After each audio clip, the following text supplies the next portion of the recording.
Alguém quer fazer pergunta aí? Eu Pode quero, falar. Beraldo.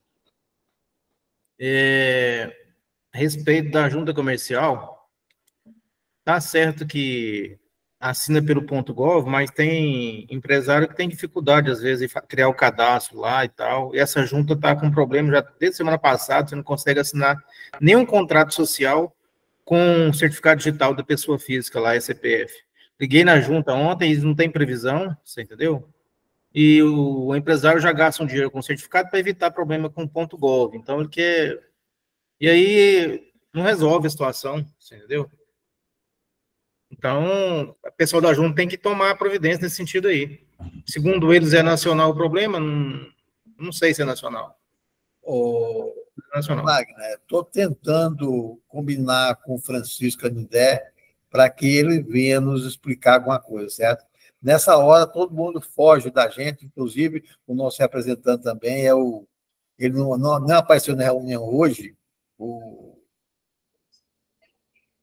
Estou chamando. O Otávio. O Otávio, certo? Nem apareceu na reunião hoje, não sei o que está acontecendo, e ele é o nosso representante também na junta comercial, certo? Ele está na suplência, sabe, de vice, e o Canidé, certo? E essas pessoas, certo, não, não está nos dando, certo, a devida atenção, certo? Mas eu estou tentando conversar com eles para ver se eles vêm aqui nos explicar alguma coisa, tá? Beleza, você vê nos grupos aí, ó, dos contadores, você vê que todo mundo Eu já está vi questionando isso muita aí. gente reclamando, mas muita gente mesmo. Aí, inclusive, teve um que falou assim, eles prometeram fazer o registro de um dia, certo? Está demorando absurdo. Não, mas estando funcionando aí, o trem rapidinho você faz o registro, rapidinho, mas o problema é que não está podendo assinar pelo certificado. Almir, pode falar, Almir. Ótimo, ótimo, Almir. Aquela pergunta que você colocou para nós. Almir, abre seu microfone está Almir fechado. Ferraz é lá Abre, de por favor. Upiataba, né? Almir Moraes. Está tentando abrir o microfone. Isso. Ok? Pode, ótimo. Escuta, é que eu abri agora, acessei agora e gostaria de saber aquela pergunta que eu fiz para você, né? Repete lá para nós. É o seguinte, é um cliente que eu tenho aqui e ele mexe com compra e venda de veículo usado. Só que o cliente, quando compra dele um carro usado e financia, por exemplo, uma parte daquele valor, aí o que acontece? Ele é que mexe a transação comercial, certo? O financiamento dentro da financiadora, aquela coisa toda. E aí o dinheiro cai na conta dele, certo? Depois é que ele repassa para o dono, o vendedor do carro, correto? Exato. E aí uma dúvida, a gente está com uma dúvida assim, o que pode acontecer com essa movimentação? Porque, na realidade, ele ganha só a comissão, 2%, por exemplo, dentro do valor financiado. Tá. E aí a gente está, assim, levantaram uma dúvida que vai ser cobrado um imposto de altíssimo em cima desse financiamento. O que os colegas têm a me esclarecer aí, por favor? Pessoal, alguém de vocês mexe com garagem de venda de veículo? Alguém mexe? Eu sei que o Joeli mexe. Pode falar. Essa empresa sua é presumida ou Simples Nacional? Ela está no Simples Nacional. Certo. O seu cliente tem que ter um sistema, tá? É lógico, ele vai pagar, ele vai receber a comissão do banco, é a intermediação, aquele código de intermediação lá, 74,90, alguma coisa nesse sentido aí. É intermediação. Então, o dinheiro vai cair na conta da empresa, está caindo na conta da empresa, né? Ou da pessoa física? Da pessoa jurídica, é. Certo. Esse dinheiro cai na pessoa jurídica, você vai ter que preparar seu plano de contas para fazer. O próprio cliente seu tem que ter um sistema para controlar isso aí. Se a Receita pegar, ele não tiver esse conta corrente organizado, a própria prefeitura vai te cobrar isso também. Porque vai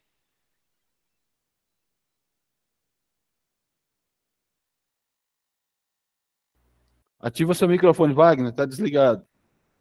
Oh, perdão. Vou começar do zero aqui. Então, o dinheiro cai na conta da empresa e as empresas lá, os bancos, onde você presta serviço, a Itaú, Santander, eles pagam comissões. Aí eles mandam para vocês um valor lá, vendeu 30 carros no mês, manda o valor, você tem que emitir a nota para ele, você vai pagar o simples seu sobre essa nota aí.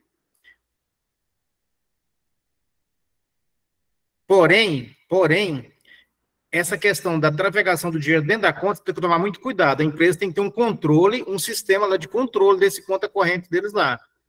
Porque passar lá R$1 milhão, só que ele pega só 100 mil por mês, no exemplo. Você tem que ter esse controle. Entrou, saiu, e você tem que ter esse controle na sua contabilidade. E a empresa tem que ter esse controle lá, um conta corrente lá também para controlar todo esse valor, que futuramente a Receita cobrar, você tem como demonstrar, ó, passou R$1 milhão, mas está aqui, emitiu as notas de serviço sobre esses contratos. Tá? Almir, seu microfone está desligado. Veraldo, seu também. Ah, tá ok. Sim, mas aí, escuta, aí o cliente que tem que ter esse programa ou nós, contadores, temos que ter o programa? Na sua própria contabilidade, Almir, você pode fazer esse controle contábil. Sim, lançando na contabilidade, mas eu tenho que emitir nota fiscal disso? Pedir o cliente para emitir nota fiscal? Não, vai ser pelo extrato bancário. Exatamente. Assim, pelo extrato bancário, eu lanço na contabilidade uma conta corrente, certo? Uma conta corrente, certo? De entrada de dinheiro, certo? De financiamento, saída para o dono do carro que vendeu, né? Exatamente. Aí depois você entra comigo, aí que eu vou orientar você como você vai fazer para ficar melhor, tá? Ah, beleza, correto. Alô? Não, então tá bom. Aí, então, nesse caso, eu posso deixar meu cliente tranquilo. Aí, no caso, nós vamos ter que fazer só um lançamento específico dentro da contabilidade, esclarecendo todos esses fatos. Exatamente. É isso? Através do banco, certo? Porque você fez a movimentação e o banco depositou para você, né? Você pega dinheiro e vai repassar isso para o cliente da empresa, certo? Correto. Você vai receber o dinheiro e vai passar.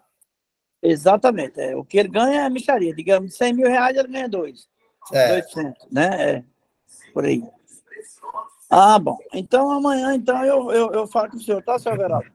Tá bom. Aí, o senhor me dá uma luz lá dentro da contabilidade, então. Se eu não der conta, eu chamo o nosso colega Wagner. Hein, Almir, toma cuidado. Você toma cuidado com os empresários, que é danado para poder falar que está passando, recebendo, mas está comprando e vendendo carro, e está pensando que eles estão lá intermediando, mas estão comprando e vendendo e passando a conta lá e tal, e coisa, aí você perde o controle. Por isso você tem que ter um controle dele também. Não é só do extrato, não. Só eu quero ser o controle também, porque esse empresário da área do ramo de compra e venda de veículos, eles compram um carro, revende e fala que está sendo só intermediação, mas toma cuidado com isso aí, tá? Ok. Falou, meu amigo, meu colega, obrigado. Quem tem questionamento a respeito do REINF, o nosso colega Leandro está aqui para nos responder. Leandro, quer falar alguma coisa, Leandro? Boa noite a todos. Boa noite. Boa noite ao presidente Everaldo. Boa noite a todos os colegas aí do sindicato, da mesa, nesse nosso novo encontro, aqui para falar da nossa legislação tributária aí, que é tão complexa, mas é tão necessária no nosso dia a dia. Vou fazer algumas apresentações aqui, Everaldo. Estou tentando compartilhar aqui minha tela. Hoje nós vamos no nosso terceiro encontro, né, para falar sobre a obrigação acessória, FD-REINF, que a sua exigência de envio já começa depois de amanhã, né, dia 21 de setembro. Eu vou avançar aqui nos slides. Então, estou mostrando aqui para vocês. Almir, desliga o microfone seu. Desculpa. Obrigado. Já avançando aqui para o slide, estou mostrando aqui para vocês um pedido que houve da parte do Conselho Federal de Contabilidade, do FENACON e da IBRACON. Foi um pedido enviado aí em 8 de setembro de 2023, com as seguintes solicitações.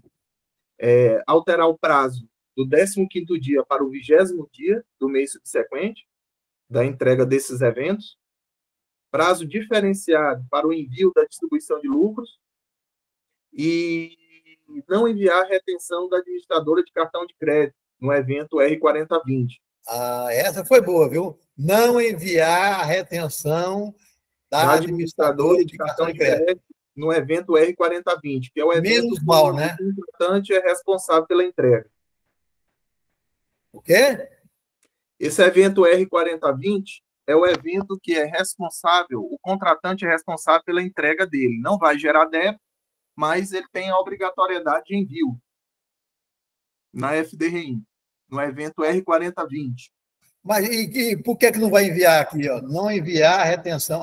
Não vai enviar a retenção, né? Isso, não enviar. Mas ele tem que informar no cartão que houve o recebimento.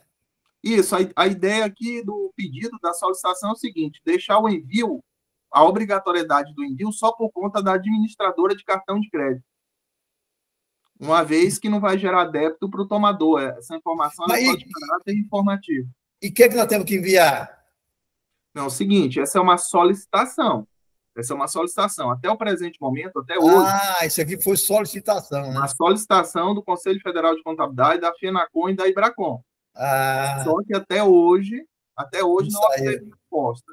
Tá? Eu pensei que estava aprovado já. Ué. Não obteve resposta. Foi uma solicitação. E a obrigatoriedade de envio já depois de amanhã, né? Já a partir do dia 21 de setembro. Pois mas a obrigatória do envio vai ser até o dia 13 de... a primeira data de apresentação dele. Mas eu posso enviar a partir da manhã? Depois de amanhã, a partir das 8 horas, sim. A partir das 8 horas da manhã, sim.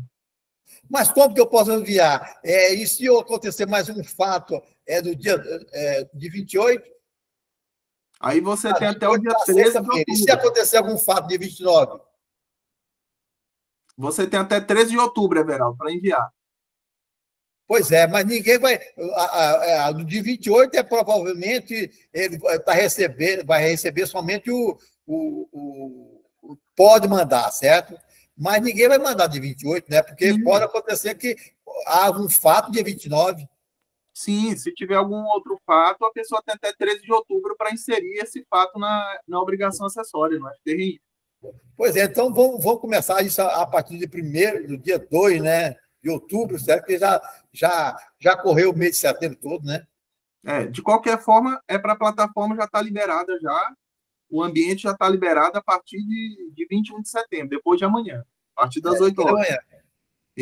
Se alguém quisesse mandar, não poderia mandar, só pode mandar a partir do dia 28, de qualquer jeito. Não, a partir do dia 21, a partir das 8 horas, se tudo estiver funcionando, não tiver nenhuma estabilidade, já pode enviar. Tranquilo. A partir do 21, tranquilo. Alguém mais quer perguntar a respeito desse assunto? Dessa obrigatoriedade de mandar? Mas ainda está obrigado aí. Aí é o seguinte, no caso específico, no envio de cartão, provavelmente não tem nem jeito de eu mandar no dia de 28, porque pode acontecer de ter o cartão no dia 29, né? No dia 1º, no dia 29 de 28. Não necessariamente o envio vai ser só do cartão, né, Bernardo? Já pode ter um fato já que já pode ser enviado. Por exemplo, um pagamento de aluguel. Né? Pagamento do aluguel aconteceu 5 de setembro. A pessoa já pode transmitir o 4010 já. Não é obrigado ela fechar a FDRI. Ela pode transmitir só o evento. Tá? Então, pessoal, avançando aqui no slide, trouxe alguns cenários que nós podemos nos deparar no nosso dia a dia aí para alimentar a FDRI. Por exemplo, no 4010, que é o pagamento ou creditamento à pessoa física, certo? Então, eu trouxe um cenário aqui que pode acontecer, de repente, no nosso cotidiano. Então, imagine que uma pessoa jurídica faz um pagamento aí para um médico residente, tá? Paga uma bolsa de estudos aí para um médico residente, tá? Então, o que ocorre? Esse pagamento está sujeito à retenção do imposto de renda?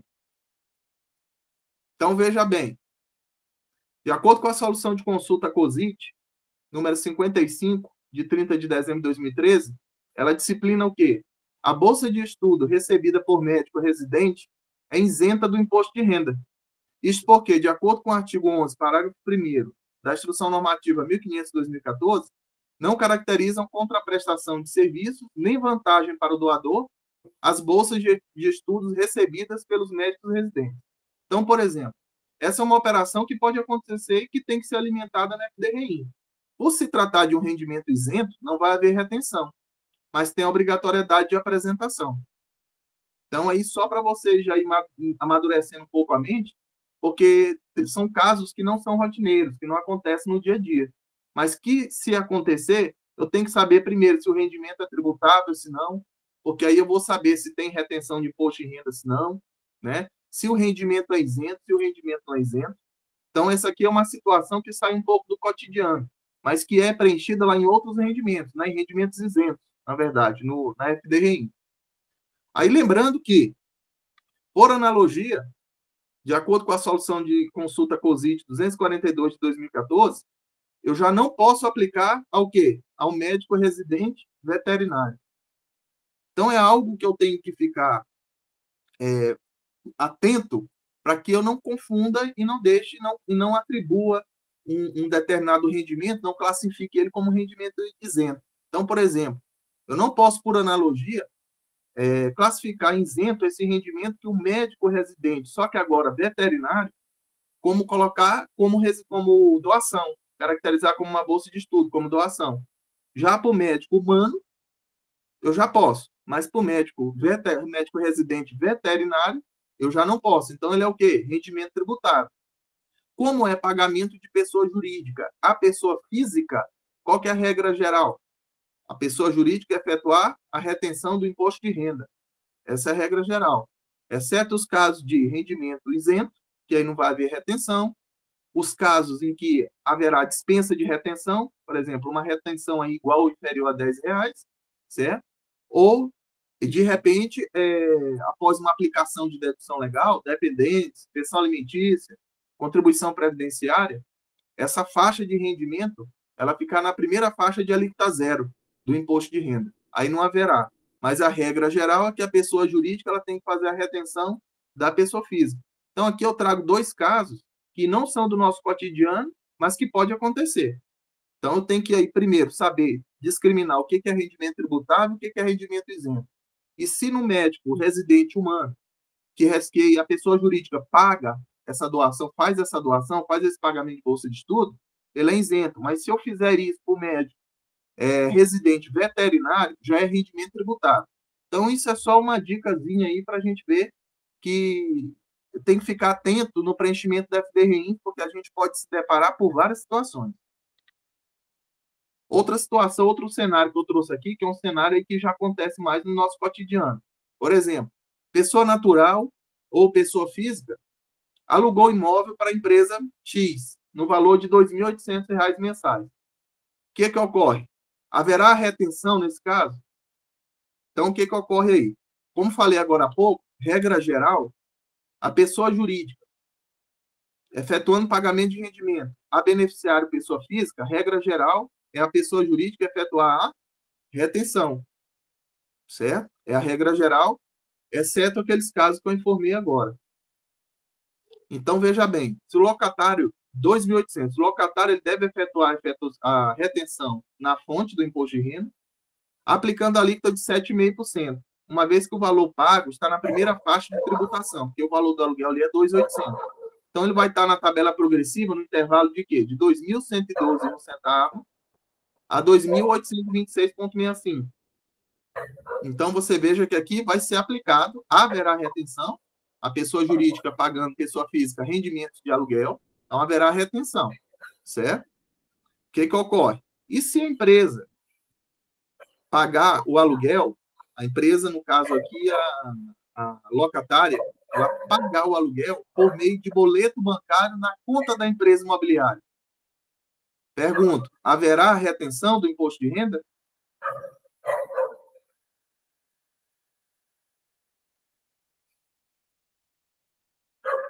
Agora eu não estou pagando aqui diretamente para a pessoa física, eu estou pagando por meio de boleto bancário, direto lá na conta da imobiliária.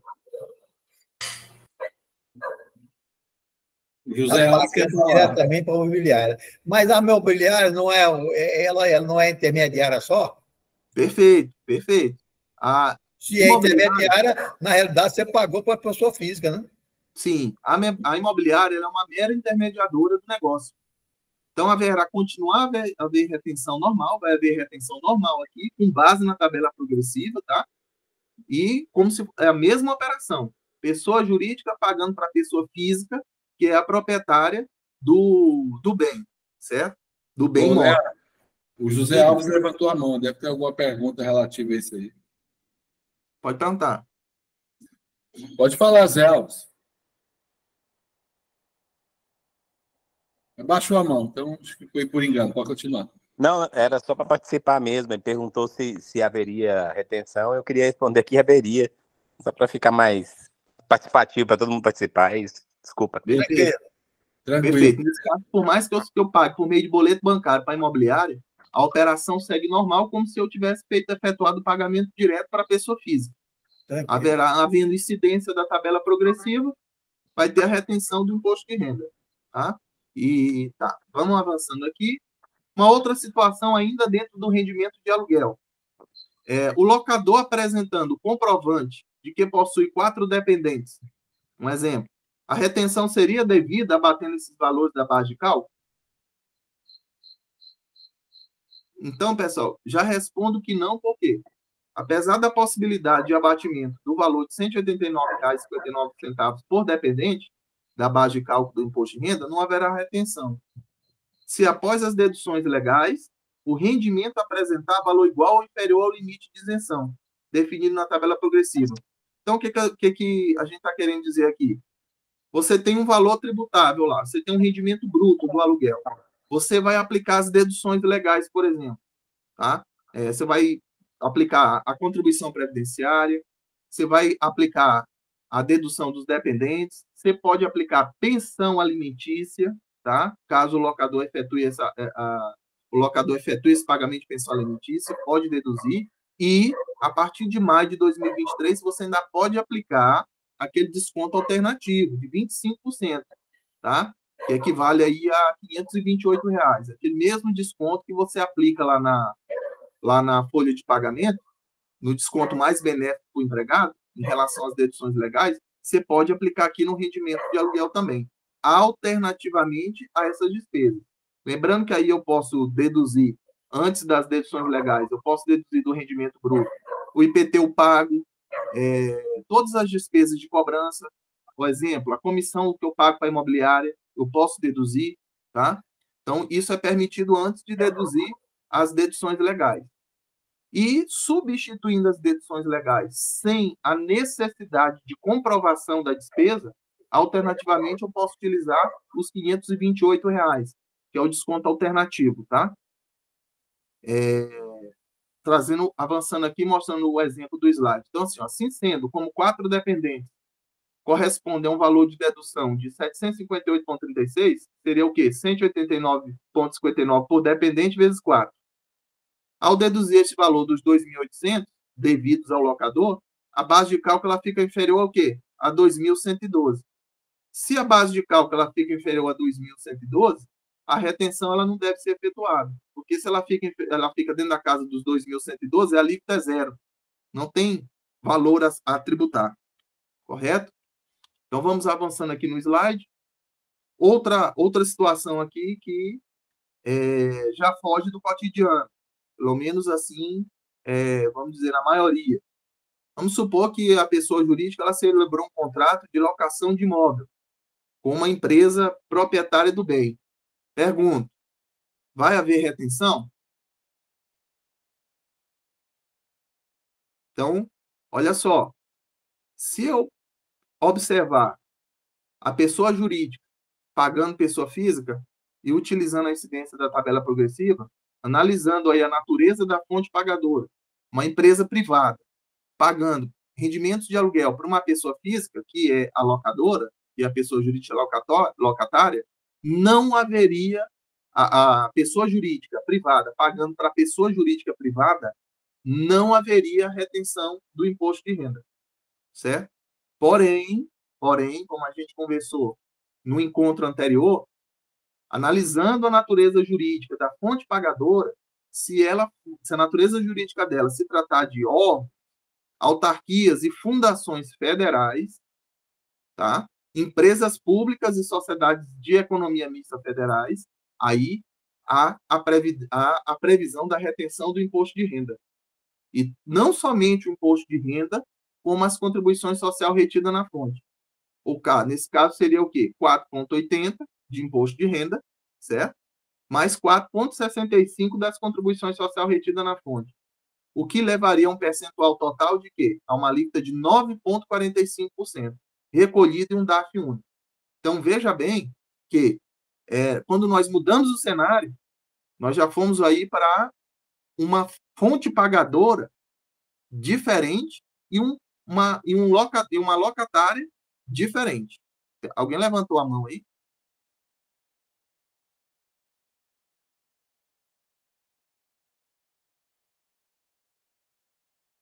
Pareceu o Ronan que levantou, não sei.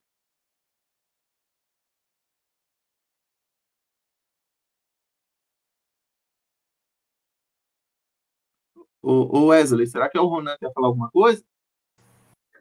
Oi, como é que é? Tem alguém com a mão levantada. É o Barçanufo lá. Você está com o microfone fechado, Barçanufo. Pode abrir para falar. É o Marcelo. Da EBC Contabilidade. Ele levantou. Assim. Eurípides, você vai falar alguma coisa ou não? Eurípides, pode falar, Eurípides.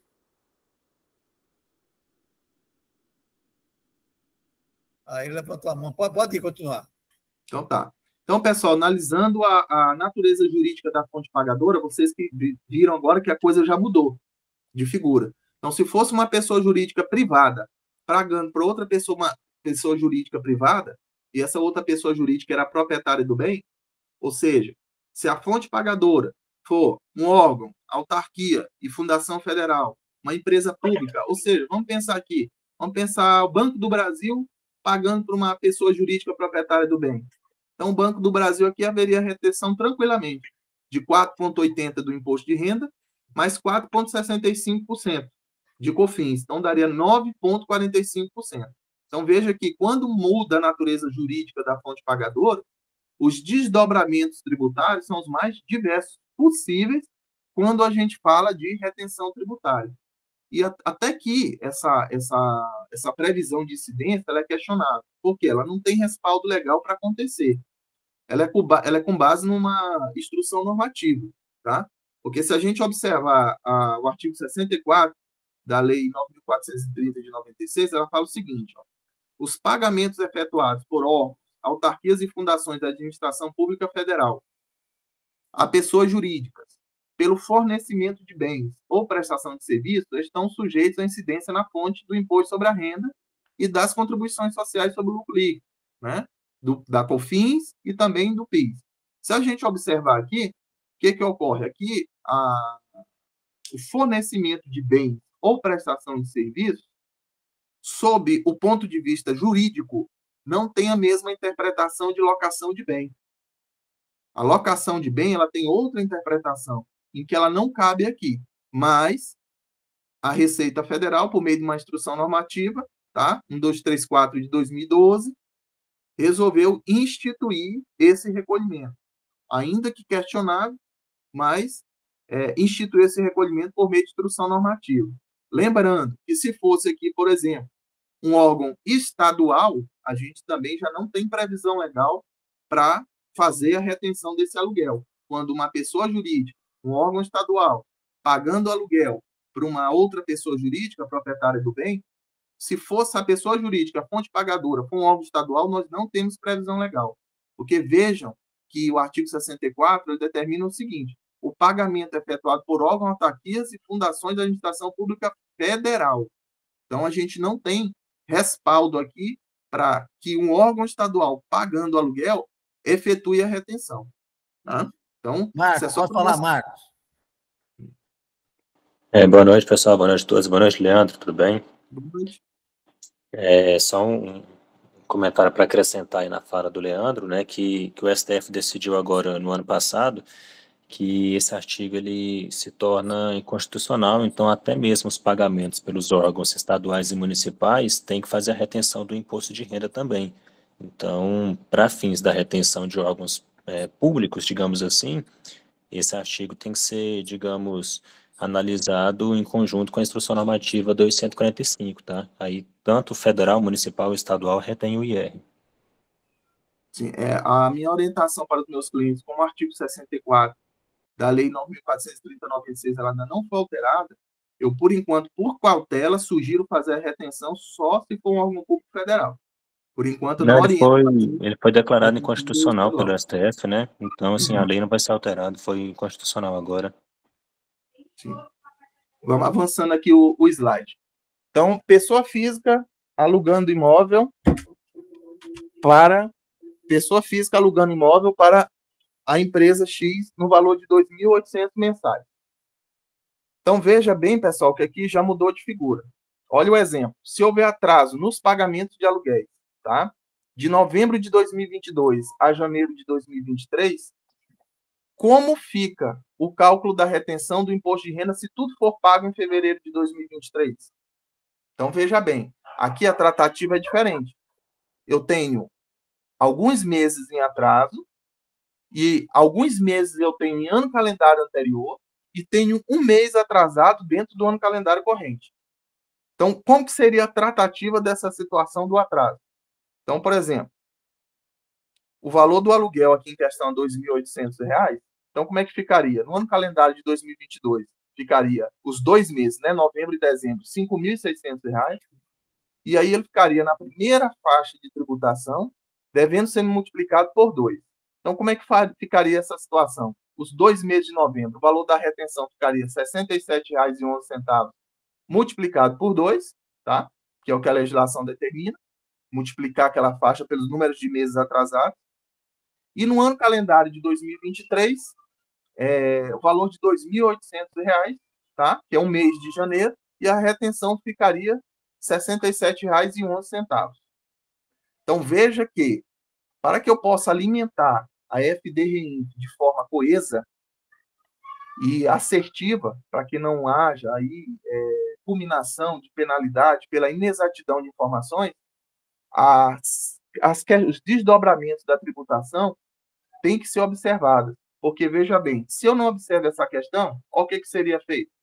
Eu iria pegar o total do aluguel atrasado, R$ 8.400, e aplicar a tributação de 27,5%, o que implicaria a retenção de quanto? R$ 1.279,84. Certo? Então, veja que nós temos que ficar atento, porque sob pena de onerar aí o caixa do nosso cliente, né? Então, se eu não observar essa situação dos pagamentos acumulados em anos anteriores, eu vou pegar o total do rendimento e vou aplicar diretamente na tabela progressiva e aí de maneira equivocada. Vamos avançar aqui nos slides. Aí, pessoal, já vem um exemplo para que a gente possa partir para uma nota fiscal de serviço, tá? Lembrando, gente, só um detalhe aqui.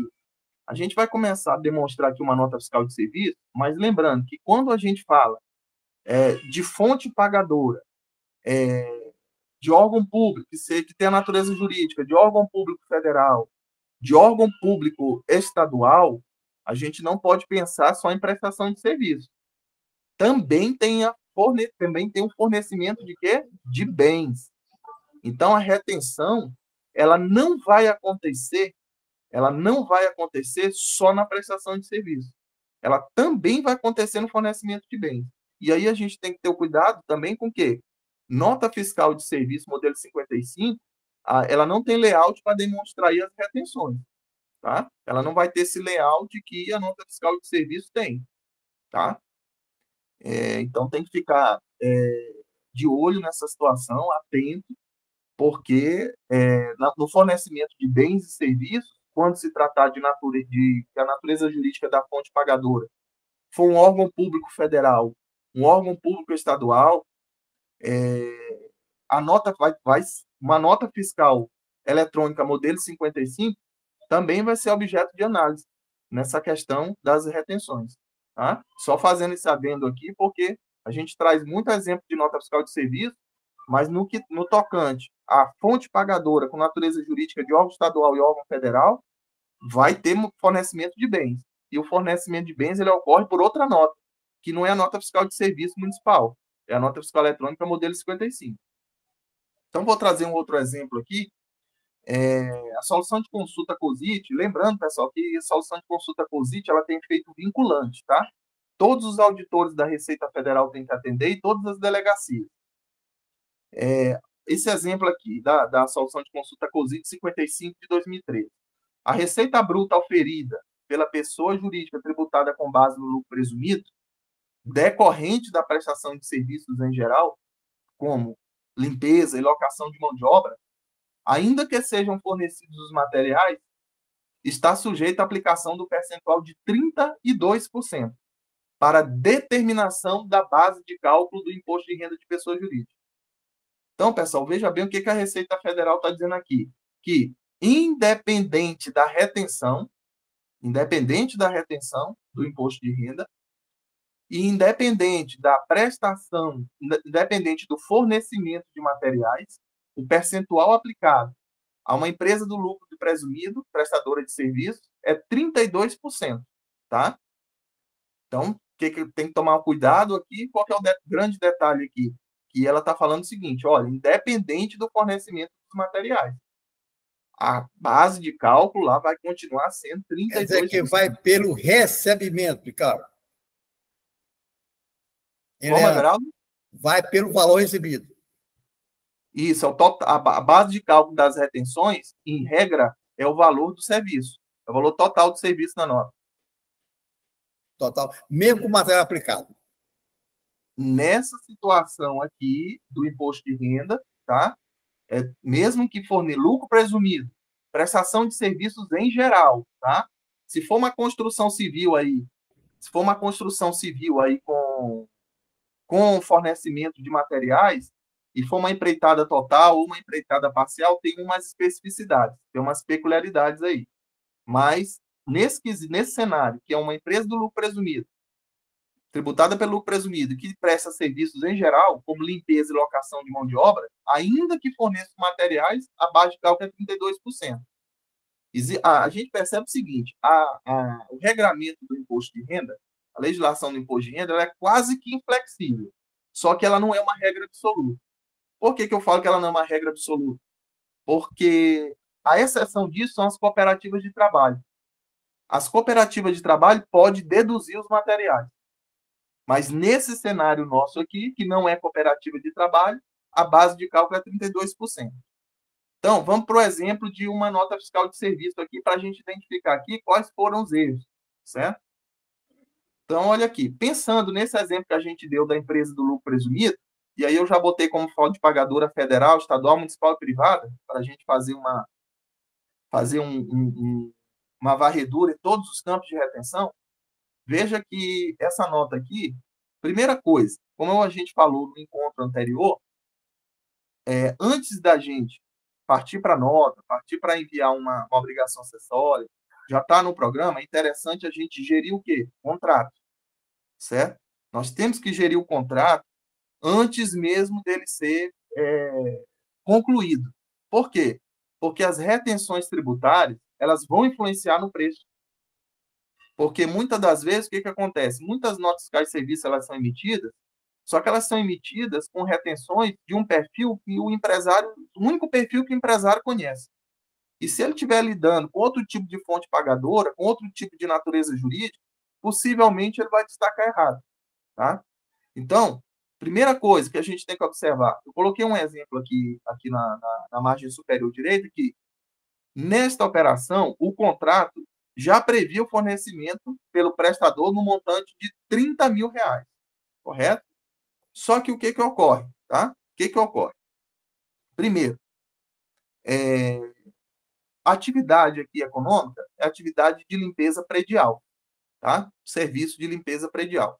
Você verifica que o prestador de serviço, ele destacou o material de limpeza aqui e colocou R$30 mil, tá? Colocou R$30 mil.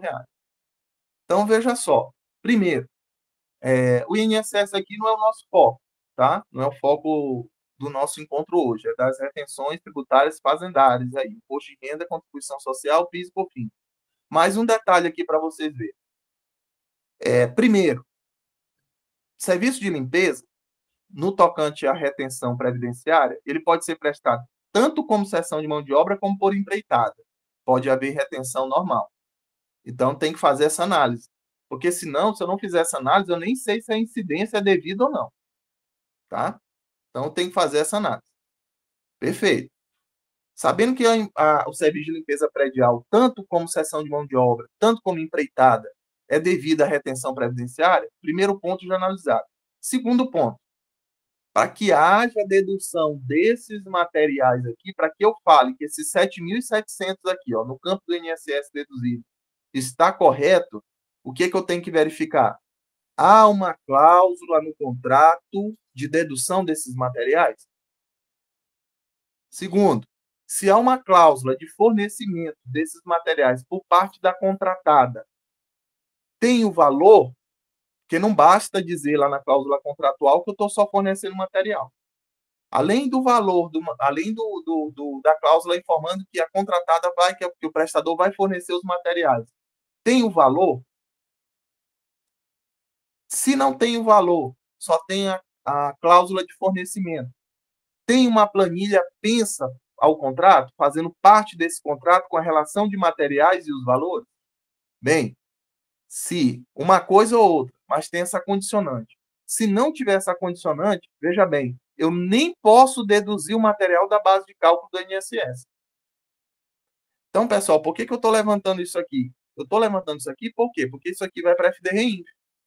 Apesar de INSS estar lá no evento da REINF, o 2010 enquanto tomador de serviços e o 2020 enquanto prestador. Então, veja bem que não adianta eu partir para a obrigação acessória, eu alimentar os temas, escriturar uma nota, sem eu fazer essas verificações antes. Porque o software contábil, por exemplo, ele não vai analisar um contrato de prestação de serviço. Ele não tem como saber se o contrato de prestação de serviço, a cláusula foi redigida de maneira adequada. Se tem cláusula, né? Se tem a cláusula prevendo fornecimento de materiais, se tem cláusula prevendo o valor dos materiais, se não tiver o valor, se tem planilha pensa ao contrato. Então, isso o software não tem condições de fazer. Então, antes de eu pensar em analisar a nota, se a retenção está correta ou não, eu tenho que verificar essas condicionantes. Então, primeira coisa que eu tenho que fazer é o quê? A gestão do contrato do meu cliente. Eu tenho que gerir o contrato para verificar se pode haver essa retenção ou não. Lembrando que, se o meu cliente é a fonte pagadora, se eu estou assessorando a fonte pagadora, por vezes, a fonte pagadora nem precisa solicitar a substituição do documento fiscal. Ela nem precisa. Se a prestadora de serviço efetuou os destaques de forma equivocada na nota fiscal de serviço, a tomadora ela nem precisa solicitar a substituição do documento fiscal. Por quê? A atribuição da apuração e da retenção e recolhimento está na fonte pagadora. Então, a fonte pagadora ela pode analisar o documento fiscal, por exemplo, ver que uma dessas retenções elas foram a menor, indevidamente, ela paga a contratada num valor menor, um líquido menor, e preenche a FD-REINF dela com os valores adequados, de forma correta. Então, aí foi o que a gente conversou também no encontro anterior. Nessa situação, nesse cenário de retenções tributárias, a gente vai ter que desapegar um pouco de documento fiscal. Por quê? A prestadora ela tem que emitir um documento fiscal coeso? Tem que emitir. Ela tem que saber as regras? Tem, sob pena de falta de cumprimento de obrigação acessória. Porém, eu tenho que analisar, a fonte pagadora tem a incumbência de fazer o recolhimento. Então, mais do que a prestadora, a fonte pagadora tem que saber todo o ordenamento, todos os dilemas, todas as diretrizes da retenção. Tá? Então, veja bem, aqui já tem um primeiro quesito, que é a retenção previdenciária. Para mim saber se eu posso deduzir 100 mil, que é o valor total da nota, de 30, que vai ficar 70 mil, certo? E eu aplicar 11%, aí fica 7.700. Mas está certo no contrato? Atendeu a condicionante lá contratual? Então, veja que para me dizer se está certo ou não, primeiro eu tenho que ir lá no contrato. Segundo ponto, o imposto de renda, você vê que o prestador ele destacou R$700. Aqui ele já fez duas coisas erradas. Se eu pensar que vamos pensar aqui que a fonte pagadora é um órgão estadual, certo? Então, primeiro, ele pegou 100 mil, deduziu os materiais de 30, sobrou 70. E aqui o que ele aplicou? Aqui ele aplicou 1%, que é a alíquota lá do decreto 9.580 de 2018. Se a fonte pagadora aqui ela é um órgão estadual, ele já aplicou a alíquota errada e ele nem poderia deduzir o material. Certo? Conforme determina a solução de consulta COSIT 55, que a gente acabou de ler. Ainda que sejam fornecidos materiais. Uma empresa do lucro presumido. Então, não poderia deduzir. Tá? Não poderia deduzir. E aqui, pensando numa empresa estadual, um órgão estadual, como é que seria essa retenção aqui do IR? Ela não poderia deduzir os 30 mil, certo? Porque já não pode de uma empresa do lucro presumido, o fornecimento dos materiais, a não ser que o prestador seja uma cooperativa de trabalho. E ele aplicou a alíquota de 1%, quando que, na verdade, se a fonte pagadora aqui fosse um órgão estadual, teria que aplicar o quê? 4,8% sobre os 100 mil, sobre o total da nota. Então, aqui já houve 2 equívocos que ele não percebeu. E aí, pessoal, se a gente fosse pensar aqui, por exemplo, numa empresa federal, tá? Um Correios da Vida, Banco do Brasil, Caixa Econômica, Petrobras, se a gente fosse pensar aqui, seguiria a mesma regra da dedução dos materiais, no tocante ao INSS, tá? Mesma coisa. A alíquota do imposto de renda, nesse caso aqui, também seria 4,80, tá? Também seria 4,80.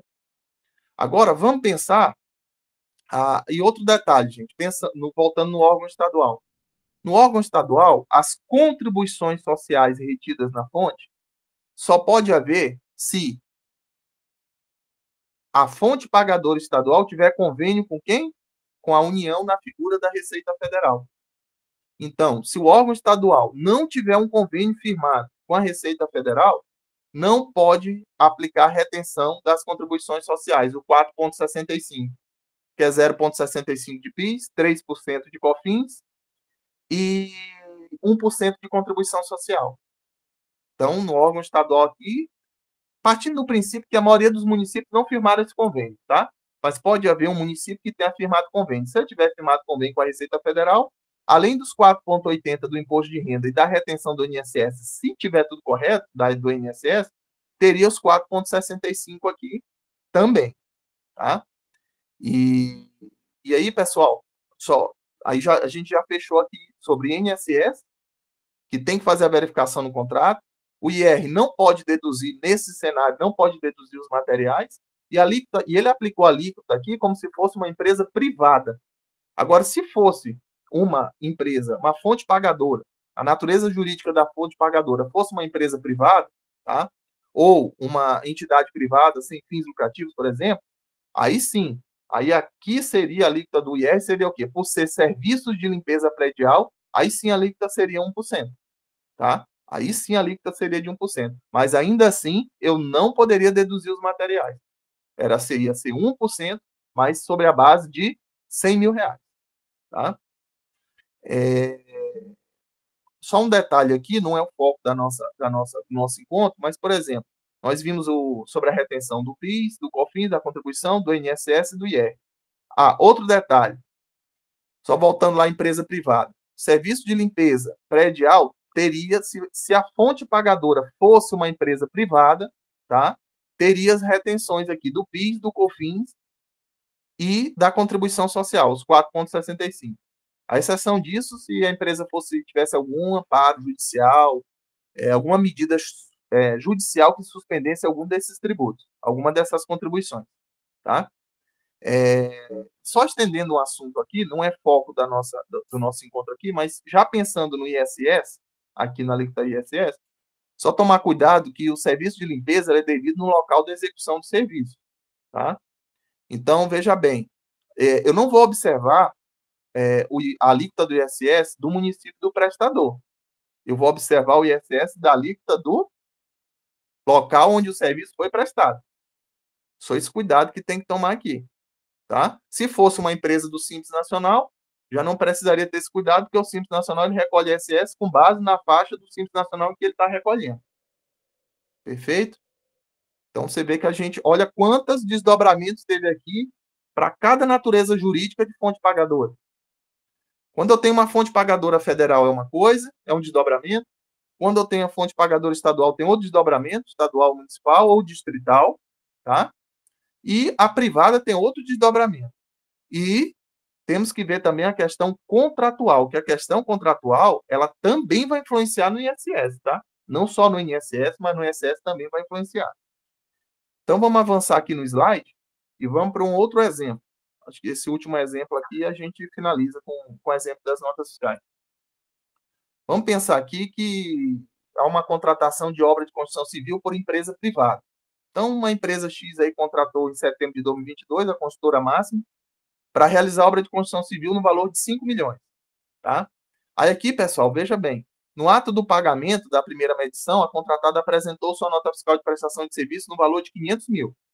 Perfeito? Então, o que acontece? Normalmente, a obra de construção civil ela tem um valor total e, na medida que as obras elas são executadas, o gestor do contrato dessa obra vai efetuando o pagamento para a construtora, à medida de que cada obra ela vai sendo executada. Nesse caso nosso aqui, teve um detalhe a mais, que para enriquecer aqui nosso estudo hoje. Contudo, o gestor do contrato ele autorizou apenas o pagamento de 400 mil, ou seja, o valor de 100 mil reais foi glosado. Então, veja bem, eu emiti uma nota fiscal de 500 mil, a obra toda é 5 milhões. Eu emiti uma nota fiscal de serviço de 500 mil, porém, o gestor do contrato, analisando as situações da obra, pertinentes à obra, constatou que o valor a ser pago para a contratada, que é a construtora, não é 500 mil, é 400 mil. Ou seja, ele glosou 100 mil, tá? Vamos ver o desdobramento disso lá na frente. E isso, pessoal, tudo nós temos que ter entendimento antes de partir para alimentar a FDRI. Tá? Antes de pensar em alimentar a FDRI, antes de pensar em escriturar o documento fiscal no software, a gente já tem que ter esses entendimentos. Então, veja bem. Aqui é a nota fiscal da construtora, tá? Vamos pensar, tá? Que é uma empresa privada, aqui. Aí vem um grande detalhe. Primeira coisa, temos que examinar o contrato de prestação de serviço, antes mesmo da conclusão do contrato. Por quê, pessoal? Porque a retenção tributária, ela vai influenciar na formação do preço da contratada. Ela vai influenciar no preço. Então, eu tenho que analisar o contrato antes de concluir ele. Todas as cláusulas, se as cláusulas estão de acordo, principalmente no tocante à questão de materiais. Então, veja bem, o serviço aqui é de construção de edifícios, tá? E o que a contratada discriminou? Medição da obra de construção civil conforme o contrato tal. Cálculo da retenção do INSS, ele botou materiais de 250 mil. A base de cálculo, ele colocou 250 mil, tá? Beleza. Então, primeira análise que nós temos que fazer, conforme o exemplo anterior aqui em relação ao INSS. Vamos pensar que aqui a fonte pagadora é uma empresa privada, tá? Então, o que acontece? Esses materiais aqui de 250 mil, ele está previsto no contrato que haverá o fornecimento pela contratada dos materiais? Se tem essa cláusula de fornecimento, tem a cláusula de valor? Se não tem, se tem a cláusula de fornecimento do material, mas não tem a cláusula de valor, tem uma planilha pensa ao contrato com a relação dos materiais e os valores? Porque senão nem posso efetuar a retenção do INSS. E tem mais um detalhe, tá? Tem mais um detalhe aqui, que também a gente extrai do contrato de prestação de serviço. Se essa obra de construção civil, se essa prestação de serviço de construção civil, ela for por empreitada total, veja que nem INSS eu não tenho, tá? Empreitada total, eu não tenho retenção de INSS. Salvo os casos em que a tomadora quiser se elidir da responsabilidade solidária, ela pode fazer a retenção e pagar o líquido. Mas, em regra, a empreitada total não tem um destaque do INSS. Se for empreitada total, não tem destaque do INSS. Mas aonde que eu vou saber que a empreitada é total? No contrato. Então, pessoal, não tem como eu efetuar retenções tributárias sem olhar contrato. Não tem como. Alguma situação, o software contábil ele não vai conseguir ler o contrato de prestação de serviço, não vai conseguir enxergar as cláusulas. Então, só aqui, ó. Agora vamos pensar, ó, se fosse uma empresa estadual aqui, dificilmente a construtora que presta serviço para uma empresa estadual não é empreitada total. Dificilmente. E aí eu tenho que saber o conceito de empreitada total para quê? Para fins de retenção previdenciária. Que é um conceito específico só para retenção previdenciária. Então, se aqui fosse uma empresa estadual, dificilmente seria uma empreitada parcial. Seria uma empreitada total. Pelo menos na maioria dos casos. Então, se for empreitada total, nem mesmo teria o destaque do INSS, porque essa incidência não seria devida. Tá? Então, veja que a gente já observou duas questões que não tá, que tem que estar no contrato e não só na nota. E outro detalhe, no quesito da retenção previdenciária. Tem que ter um combinado de informações no contrato e informações aqui na nota fiscal de serviço. Por quê? Eu só vou poder deduzir os materiais se tiver as cláusulas contratuais que nós já falamos no contrato, tá? E se tiver essa discriminação também aqui na nota fiscal de serviço. Caso contrário, eu não vou poder deduzir os materiais.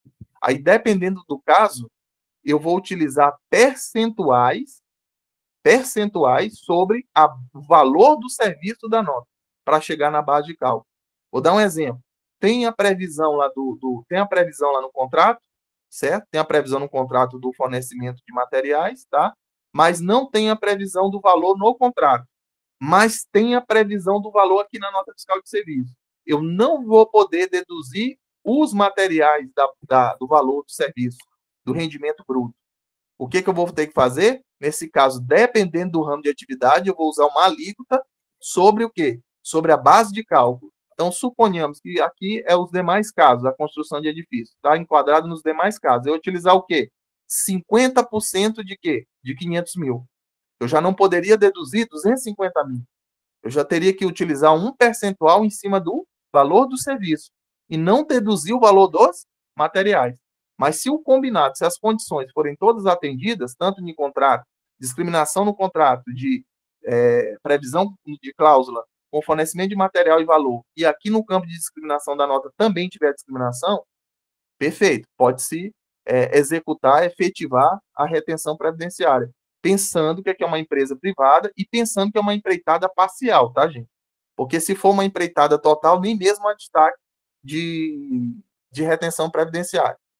Tá, agora vamos analisar o imposto de renda, pensando numa empresa privada.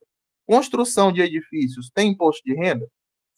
Retenção de imposto de renda? Não. De acordo com o decreto 9.580 de 2018, artigo 714, parágrafo 1º, não tem retenção de imposto de renda para essa atividade.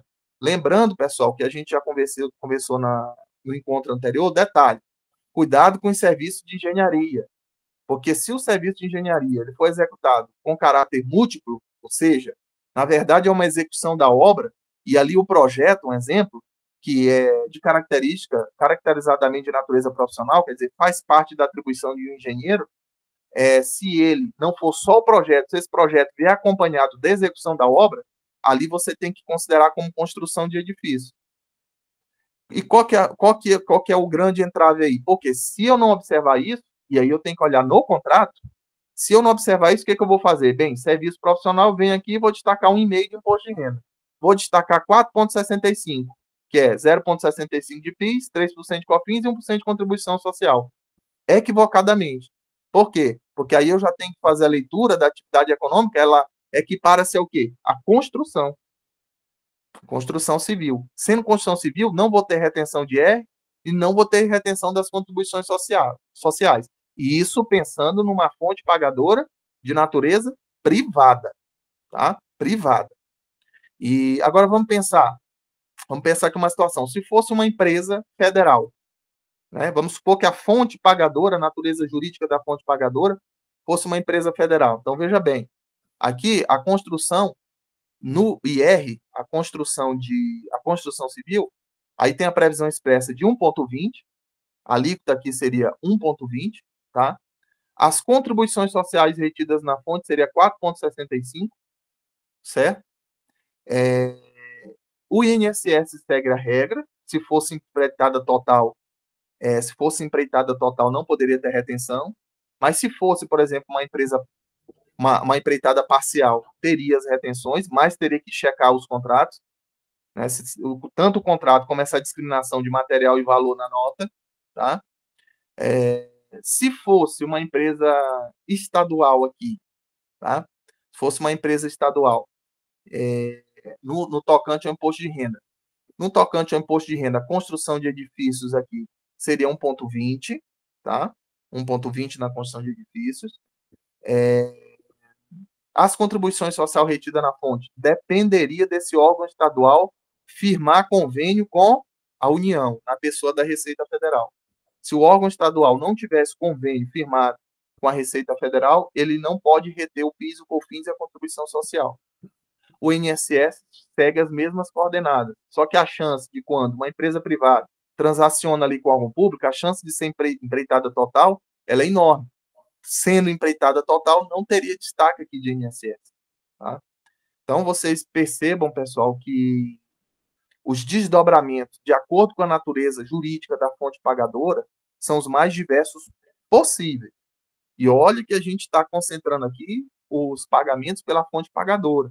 A gente olhou no encontro passado que existe a retenção também no recebimento, que é o quê? Sobre comissões específicas, que é ali empresa de propaganda e publicidade, que pratica a retenção no recebimento, que é a chamada autorretenção, e as administradoras de cartão de crédito, que também pratica a retenção.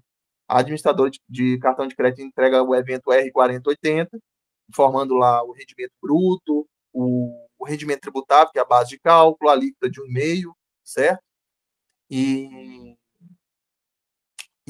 a contratante, né, a empresa contratante dessa administradora de cartão de crédito vai enviar o evento R4020, porque é um pagamento para pessoa jurídica, só que essa é só caráter informativo, não vai gerar débito para a empresa, até porque o débito quem está recolhendo é a administradora de cartão de crédito, que pratica essa autorretenção no recebimento.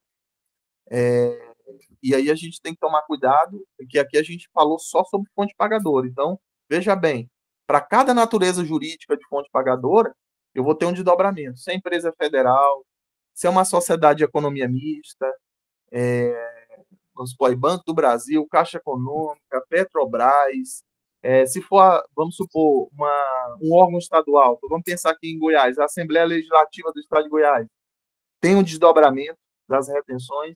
Então, veja bem, eu, na qualidade de fonte pagadora, eu me arrisco a falar que eu tenho que dominar o assunto mais do que o prestador. Por quê?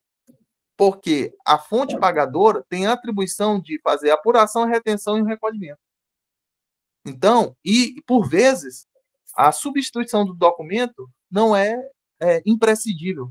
Ela pode resolver o problema sem solicitar a substituição do documento fiscal, da nota fiscal de serviço. Então, veja que se o meu cliente for a fonte pagadora, eu vou ter que tomar muito cuidado. Não estou dizendo que, como meu cliente sendo como prestador, eu vou emitir o documento fiscal de qualquer jeito. Não é assim. Mas eu tenho que tomar cuidado porque, por exemplo, em casos de glosa, um detalhe, a gente falou de glosa lá atrás, né? Então, olha só o problema. Esse valor foi de 500 mil. A fonte pagadora, ela pode pagar 400 mil para o prestador. Olha o problema. Ela pode pagar 400 mil para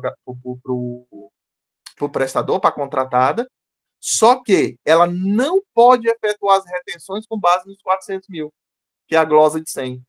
Ela tem que efetuar as retenções com base nos 500 mil. Por quê? Porque se eu efetuar a retenção com base nos 400 mil, ainda que questionável, a Receita Federal entende que é omissão de rendimentos. Agora, se a nota fiscal for substituída, for cancelada e for emitida outra, beleza, está resolvido os problemas aqui. tanto da contratada como do contratante. Mas se a contratada não aceitar perder 100 mil, ou mesmo a contratada apresentar recursos em que o contratante errou nessa medição, que o certo é 500 mil mesmo. Aí nós temos um problema, porque a contratada não vai aceitar substituir o documento. E aí o contratante pode pagar o líquido de 400 mil, mas não vai reter de 400, ele vai reter em cima de 500. Ou seja, as retenções vão ficar maiores em relação ao líquido que a contratada vai receber. Então, pessoal, deu para a gente perceber nesses dois exemplos que a gente vai ter que analisar a natureza jurídica da fonte pagadora, sob pena de tanto a fonte pagadora como o prestador de serviço, a contratada, praticar retenção de forma equivocada e o prestador de serviço emitir o documento fiscal de forma equivocada. E até mesmo vai influenciar o quê? Na formação de preço. Então, por isso que antes da gente escriturar uma nota fiscal de serviço no sistema, antes da gente analisar a nota, nós temos que dar uma olhada no contrato. É lógico que, teoricamente, teria que ser um departamento interno já lá na empresa, né? Teoricamente. Mas a gente sabe que a gente lida com microempresa e empresa de pequeno porte. Então, acaba que essa análise desse contrato vai ficar com as assessorias, né?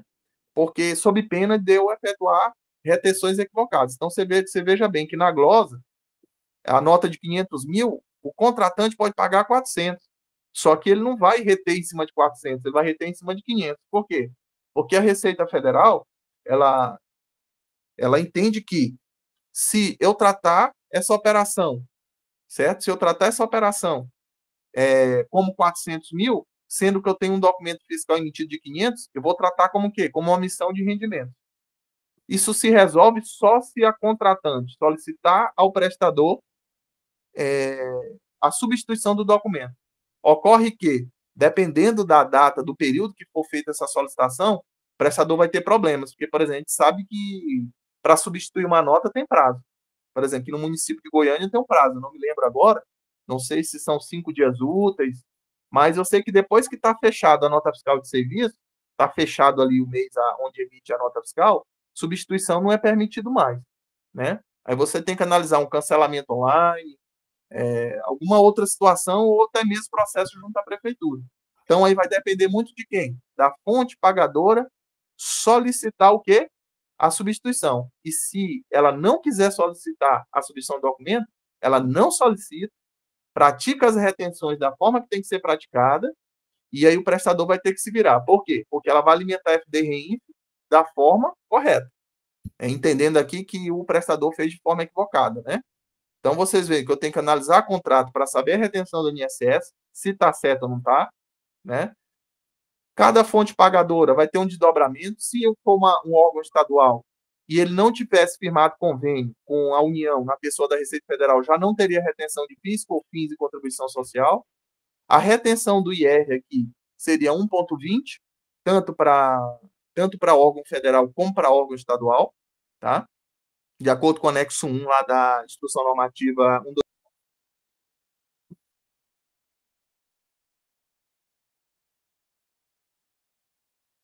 Ele saiu. Ele apertou no lugar e saiu. Pode falar, Vanildo. Boa noite a todos. Severo, olhando esses exemplos aí do Leandro, a gente, assim, que trabalha no escritório fora da empresa, às vezes, assim, fica pensando assim, as coisas praticamente, às vezes, é inviável da gente seguir a risca a legislação, porque isso não chega para a gente em tempo hábil. É difícil o cliente vir com a nota fiscal e perguntar para a gente se aquilo lá está certo antes de pagar. Ele paga, depois que vem os documentos para a gente, isso já está pago. Ou seja, já pagou lá o fornecedor, quem emitiu a nota. Então, para a gente que está fora da empresa, é um negócio de retenção, é a coisa mais difícil do mundo, fazer isso aí corretamente, porque já chega para a gente, às vezes o documento já está pago, a gente vai escriturar. Isso aqui, ó, reteve errado, ficou errado, agora a gente vai escriturar o negócio correto e lá já pagou outro valor. Aí, ou seja, é um negócio bastante complicado para escritório mexer com isso. Na minha opinião, não devia ter retenção, era de nada. Cada um apura seu imposto e paga, cada empresa. O negócio de retenção é só para vamos dizer assim, lascar a vida do Atrapalhar. trabalhador, atrapalhar, porque tá, né? A empresa lá que prestou serviço, o imposto não é dela, então ela apura e paga. Para que quem está pagando tem que reter? Eu vou pagar para ele 500 mil, o preço do serviço não é 500 mil, ele que paga o imposto para a Receita. Mas, assim, é coisa de maluco. Mas o problema fora do deles Brasil, é né? que ela quer jogar a responsabilidade para cima da empresa, certo? Porque deixar para a pessoa física pagar, a pessoa física é aquela que mais sonega, né? Então, a responsabilidade fica com a empresa e ela é responsável pela retenção, né? Pessoa física até que ainda vai, quando a empresa está pagando uma pessoa física. Tá, tudo bem, essas retenções. Agora, de empresa para empresa, não deveria existir esses negócios de retenção, não. Não devia também, não. Isso aí, ou seja, e parece que tem um entendimento também da Receita, não sei se isso mudou, que faz tempo que eu não vi isso, assim. Quando a fonte pagadora não reteve o imposto, ela reter, não reteve, da pessoa física. A pessoa física tem que ir lá e apurar esse imposto de novo, pagar, por mais que a fonte pagadora não reteve, o que a Receita pode cobrar lá da fonte pagadora é multa e juros, depois que acabou o ano calendário. Então, a legislação desse negócio de imposto aí, isso aí, pelo amor de Deus, é uma coisa de maluco no Brasil, né? Pode falar, Zé. O Leandro não conseguiu entrar de novo, não? Tá, tô falando com ele aqui, tá tentando lá, tá? Parece que tá conseguindo. Fala, Zé. Boa noite a todos. Eu sei que esse imbróglio aí da retenção é muito complexo, né? Mas só para contribuir com os colegas, eu já ouvi falar que ele foi instituído por conta daquelas empresas de laranja, né? Elas eram abertas, a empresa é aberta, constituída, prestava serviço e não pagava o fisco. Então, por que o fisco passou a fazer essas retenções? Por causa disso, para evitar essa evasão, né? Então, só dividindo aí com o colega, infelizmente, passou a ser penalizado as empresas por causa disso, né? Penalizado no sentido de reter. Vai penalizar o tomador. Exato.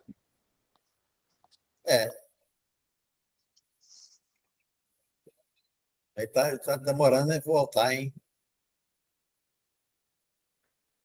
Espera aí que eu tô ligando para ele aqui, Veraldo. O que apertou aí?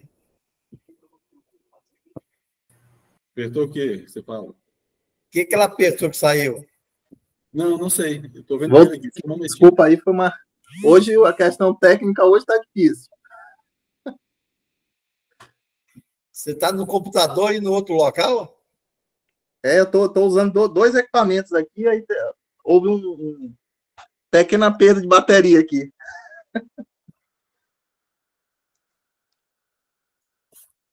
Falta 20 minutos, Léo. Tu não vai embora. Pessoal, com isso, pessoal, a gente concluiu aqui sobre as retenções previdenciárias, tá? Acho que foram 3 Antes de você passar para as retenções previdenciárias, cita para nós a instrução normativa. É a 951 ainda?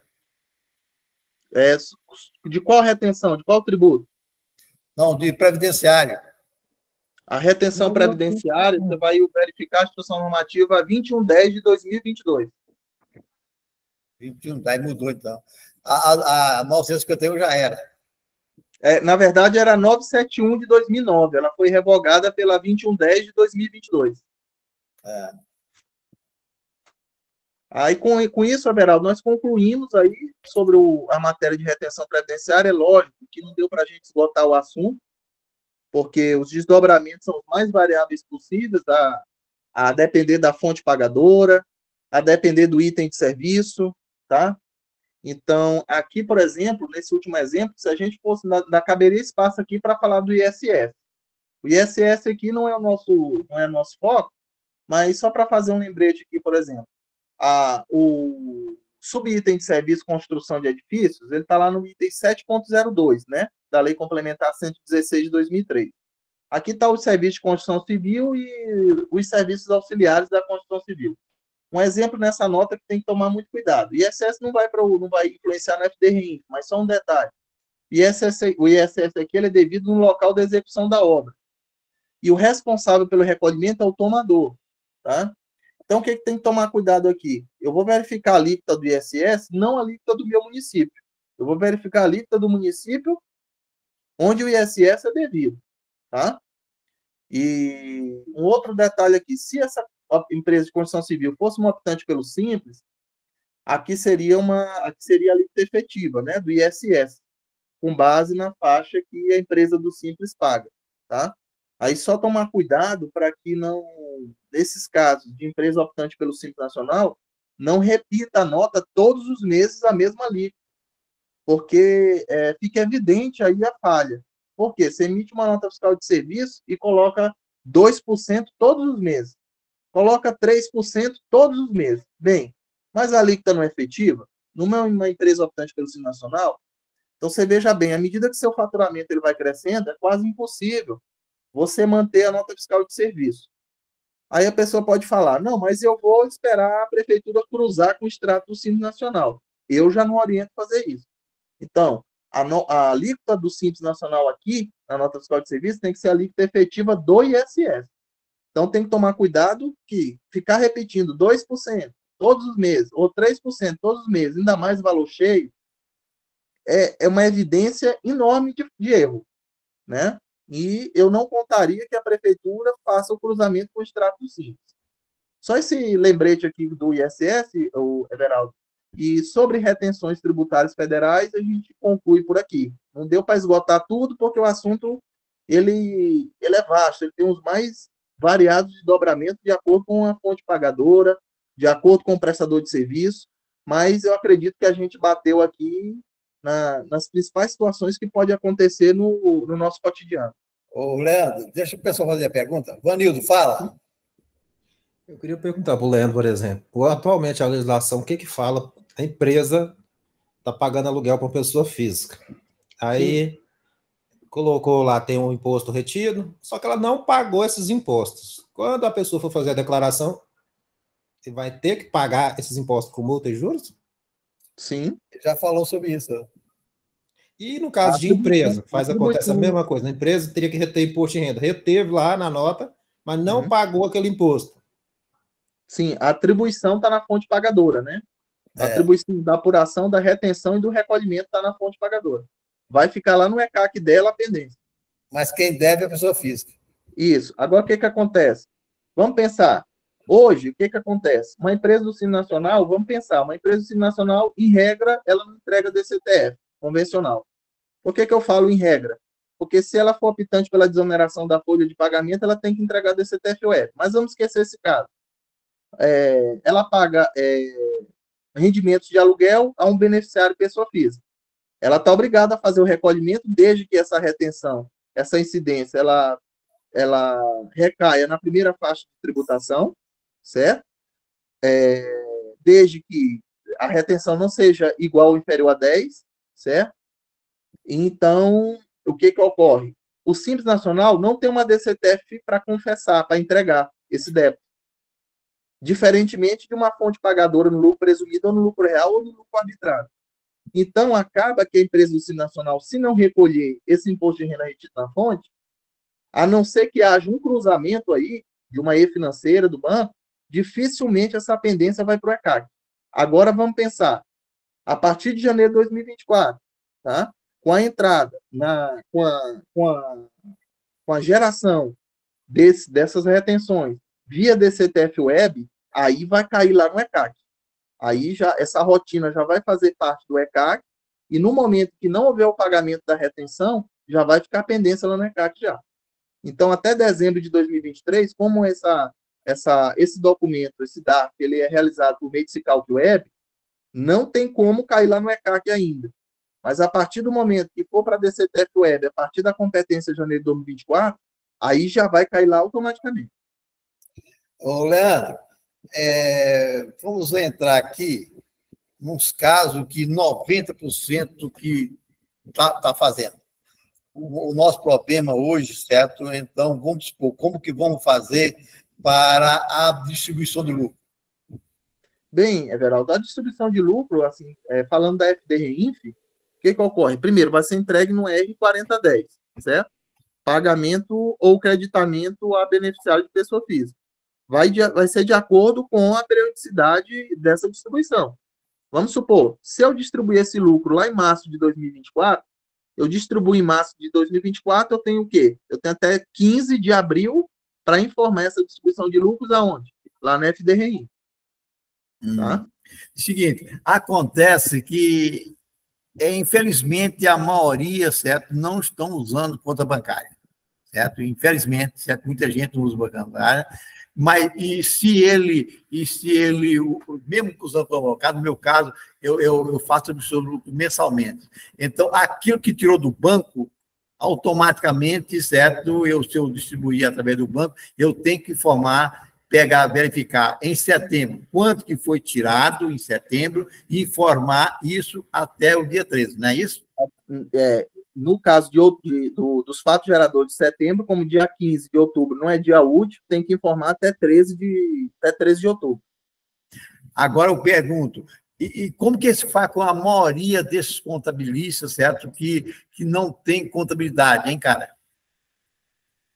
Aí aquela questão, né? Se for uma empresa do Simples Nacional e do lucro presumido, ela pode adotar aqueles percentuais de presunção para fazer a distribuição de lucro como rendimento isento. O excedente vai ser tributado. Se caso ela distribua o excedente, né? Aí que eu caso, fazendo a contabilidade, dentro da contabilidade eu posso distribuir qualquer valor. Qualquer valor, mas se for no caixa, aí não pode ser superior a 30 mil, né? Na verdade, se não for escrituração contábil regular, eu tenho que utilizar aqueles percentuais de presunção igual do lucro presumido. Né? Porque aí, Everaldo, a distribuição de lucro... E se utilizar essa presunção do presumido, ele vai ter que informar de qualquer jeito, né? Não, ele vai ter que informar, com certeza. Vai ter que informar. E na DCT, no mínimo, certo, aquele valor da presunção. Aí ele vai colocando aquele valor da presunção, de acordo com o lucro presumido, certo? E no fim do ano distribuir o resto. Mas eu fico receio que o caixa do cara vai ficar na nuvem. Lembrando, viu, Everaldo? Lembrando que tem um detalhe, até vejo pouca gente ouviu comentar sobre isso, mas o que acontece? Quando a gente observa a FDRI, a gente observa também a DIF. A instrução normativa que trata da DIF, que é a 1990 de 2020, ela fala que a distribuição de lucro, para ser informada, esse rendimento, essa distribuição de lucro, ela tem que totalizar um valor superior a 28.559,70 anual. Isso é o que nós temos hoje, né? Na instrução 1990. Então, tem esse atenuante aí, tem esse detalhezinho aí também. Se não for superior a isso, eu não estou obrigado a informar. Mas 28 mil, o que vai dar, cara? Pois não é nada, né? 28.559 não é nada. Ô, Martins, fala. Martins, contábil, pode falar. Levantou a mão, Martins. Abre o microfone, às vezes o microfone está fechado. Ou abriu sem querer, né? Fala, Vanildo. Eu acho que esses valores aí que trata de DIF não se aplica a REINF, porque a REINF vai pegar o que acontece no mês. Então não tem como a gente pegar coisa que diz anual, porque a DIF pegava depois que o ano fechava, né? Você tinha os valores. Agora, como é a REINF, você tem que pegar o que acontece no mês lá. Encaixou naquele evento pagamento de pessoa física, vai nele. Pagamento de pessoa jurídica, vai nele. Pagamento não identificado, vai naquele lá. Então, tem que se atentar a isso. Acho que esses valores anual, essas coisas, não vai ter como ver, não. Já que é mês por mês. Mas, o Vanildo, como que você pensa esse pessoal que não está fazendo contabilidade em dia, hein? Severaldo, vai simplesmente, não vai informar evento nenhum REINF, ou se vai informar os valores que ele acha lá que deve ser ou não, assim, vamos ver que malha que vai virar essa tal de REINF, na verdade, né? Porque, se eu ter ideia, o meu sistema aqui, eu uso o sistema, vocês podem falar, o sistema aqui de contabilidade, não está nem ainda pronto o módulo desses R4000 da vida, nem disponibilizou para a gente, o usuário, assim, então vamos ver que bicho vai virar esse negócio no dia 13 de outubro. Mas aí, Veraldo, só fazendo um adendo aí, Vanilda, porque o que ocorre? várias situações da FDRINF, você vai ter que utilizar a IN 1990 da DIF. Em várias situações. Então, por analogia, como no manual não traz o manual do FDRINF não traz essa situação específica, por analogia, e interpretando literalmente a IN 1990 da DIF, tem esse pré-requisito. Então, muitos valores, até mesmo que não há retenção, vou só te dar um exemplo. O rendimento de aluguel. Se uma empresa tiver obrigada ao FDRINF, ela é por outra situação, vamos supor, ela tomou um serviço profissional de programação. Ela tomou um serviço de programação, beleza. Ela já está obrigada, ela é fonte pagadora, já está obrigada a entregar a FDRINF. Se eu tiver, como eu estou obrigado a entregar a FDRINF, se eu tiver rendimento de aluguel, que no ano totalizar valor superior a 6 mil, eu tenho que informar esses rendimentos obrigatoriamente na FDRINF. Então, não é dessa forma, não. A FDRINF, ela está ligada diretamente com os procedimentos da DIF. Então, em várias situações, eu vou ter que utilizar o quê? A IN 1990, de 2020. Fala, Vanildo. Ô, Martins, fala, Vanildo. Eu não estava conseguindo ligar o microfone. Leandro, no caso daqueles valores não identificados, mas pouco você observou a conta do cliente jurídica e tem aqueles pagamentos, aquelas saídas bancárias não identificadas. Eu sou obrigada a lançar na REINF, se eu não me engano, no 40-40, se eu não me engano? 40-40, tem que reajustar a base e aplicar uma alíquota de, se não me engano, 35. 35, né? Ô, Martins, esse valor não identificado, para mim, seria lucro distribuído já, uai. Tá, mas e se for um valor que ele pagou especificamente a saída lá para uma escola do filho? Que ele pagou a escola do filho. Mas aí, se ele pagou a escola do filho, é lucro distribuído também. Mesmo que seja para essa empresa, eu posso considerar lucro distribuído? Eu considero, eu estou pagando a faculdade da minha filha, eu considero, para mim, todo lucro distribuído. Eu recebi aquilo. Agora, eu colocar ele outros não identificados, não tem sentido, porque eu recebi aquilo, aquele valor é isento, certo? Então, eu declaro todo aquele valor que é isento, certo? Como lucro distribuído. Ah, tá. Não, porque eu estava com essa dúvida em relação a essa saída que era destinada direto ou para uma escola, ou para um supermercado, ou para um passeio. Agora, colocar e não identificar, fica horrível. Mas eu realmente recebi, e peguei o destino. Eu, pessoa física, eu paguei a faculdade da minha filha. Tudo bem, certo? Ela tem mais de 24 anos, né? Então, eu coloco isso aí como lucro distribuído tranquilamente. Certinho. Como é o nome eu esqueci o seu nome? Andréia. Andréia, você só tem que tomar cuidado o seguinte, você não pode generalizar esses pagamentos ou créditos a beneficiário não identificado, tá? Aí seria o quê? Uma remuneração direta, um juro sobre capital próprio, tá? Aí a gente não pode generalizar, por quê? Primeiro, eu entendo que quando você não identifica essa saída, você vai ter que ter uma prova material junto ao proprietário, ele te formalizando uma resposta do que é essa saída. Se ele não souber o que é essa saída, por exemplo, o que ocorre? Você pode caracterizar ela como um empréstimo, por exemplo, empréstimo de pessoa jurídica para pessoa física. Só que aí o empréstimo ele caracteriza o quê? Contrato de mútuo. E contrato de mútuo tem tributação do imposto de renda. Então, você tem que tomar cuidado com não pode generalizar esse pagamento não identificado. Por exemplo, vou te dar um exemplo, juros sobre capital próprio, desde que não esteja identificado na contabilização. É um pagamento a um beneficiário não identificado. Vou te dar um exemplo. Um pagamento de combustível aí para administradores da empresa. É um pagamento a um beneficiário não identificado. Só que eu não posso generalizar isso. Até porque, se você for pensar, você vai estar onerando o seu cliente, por quê? Porque a alíquota é elevada, né? Leandro, só para lembrar, Martins, que você tem que precaver que esse valor que você distribuiu, ele não pode ser superior ao seu lucro no fim do ano, viu?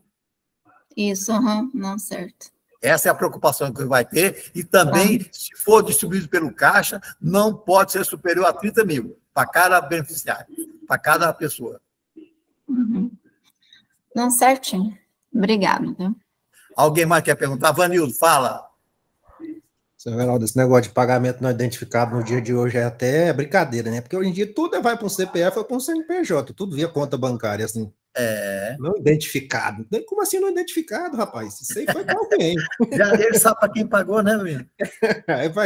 Agora, tá misturando CPF com CNPJ, não é não identificado, a verdade é essa, né? Eu queria falar para o Leandro, por exemplo, igual eu dei um exemplo dos 6 mil. Pagou lá, janeiro, fevereiro, março, aí chegou lá no tal mês, passou dos 6 mil. Eu vou ter que voltar lá nos meses para trás, informar mês a mês os pagamentos, porque eu não informei para trás, que chegou agora, passou dos 6 mil no ano. Eu vou ter que voltar uns meses para trás e informar mês a mês. Que é, né? Fala de novo aí, como que é? Um exemplo aí do aluguel, por exemplo. Parece que até 6 mil anual. Não precisava colocar na DIF. Agora, na Reinf, por exemplo, paguei 2 meses, paguei lá 2 meses, não deu. E agora vou pagar, passou dos 6 mil. Eu vou ter que voltar nos meses para trás e reabrir eles e informar esses pagamentos? Como é que vai funcionar esse negócio? Por isso eu estou achando que isso deve ser informado mês a mês o que pagou. Não é essa questão anual. Mas veja bem, Vanildo, se você já tem um contrato de locação, se você tem acesso ao contrato de locação, você já tem uma previsão se isso passa de 6 mil ou não. Mas é pagamento, Leandro. Tipo assim, pagou. Não pagou, não vai. Se pagou no ano, entendeu? Assim, por isso que eu acho que não deve olhar essa questão de valor anual. Pagou no mês, aconteceu o pagamento? Não, mas pagador, pessoa física vai no evento, pessoa jurídica vai no outro. Mas a gente não trabalha com achismo. Eu estou te falando que tem uma instrução normativa da Receita Federal. Ué, no manual da FDRINF diz pagamento pessoa física e jurídica. Lá não estipula valores. Sim, Vanildo, mas o que você não entendeu é que a FDRINF ela tem uma ligação direta com a DIF. Mas não estamos fazendo DIF, estamos fazendo FDRINF. Então, mas é questão de entendimento. O meu entendimento não é essa questão anual, é olhar os pagamentos do mês. Porque você não está sabendo interpretar. No próprio artigo da FDRINF, ela já direciona para a instrução normativa 1990, na própria instrução normativa da FDRINF. Leandro, outra encrenca. Vamos supor que no mês de setembro a pessoa recebeu, vamos supor, no dia 28 de setembro, a pessoa recebeu as férias. Eu tenho que declarar... Não entendi. Férias. Ah, tá. Eu tenho que declarar que eu recebi essas férias, colocar junto com o pagamento que eu tive no dia 7 e declarar isso, né, pai? Não, mas aí já é social, né, Veraldo? É rendimento do trabalho assalariado. Pô, só pode trabalhar assalariado. Aí já é social, não é FDRINF, não. Mas na FDRINF eu não vou colocar o rendimento do cara? Não. Os rendimentos liquidados pelo empregador não é social. Não, mas calma lá. Mas aí pode haver atenção na conta, Leandro? Sim, Everaldo, mas é um rendimento do trabalho assalariado, é social, não vai na FDRINF. Quer dizer que o que eu pagar por assalariado não entra no nosso mérito? Não, rendimento do trabalho assalariado, todos os não vai na FDRINF, não vai lá para a DIF? Pagamento liquidado pelo empregador é social. Não é social. Olha bem, isso foi muito importante. Ó. Então, aquilo que eu pago para o funcionário, isso aí só entra se eu pagar para o autônomo, certo? Pagar lucro distribuído, essas coisas, não é isso? Exatamente. Agora, para assalariado, é social. Rendimento do trabalho assalariado, sem vínculo empregatício no caso de autônomos. Pagamento de autônomo lá não é social. Pagamento do autônomo é social. Mas se for lucro distribuído, se eu for Prolabore, não é social. Prolabore é social. Agora, se for lucro distribuído, é FDRINF.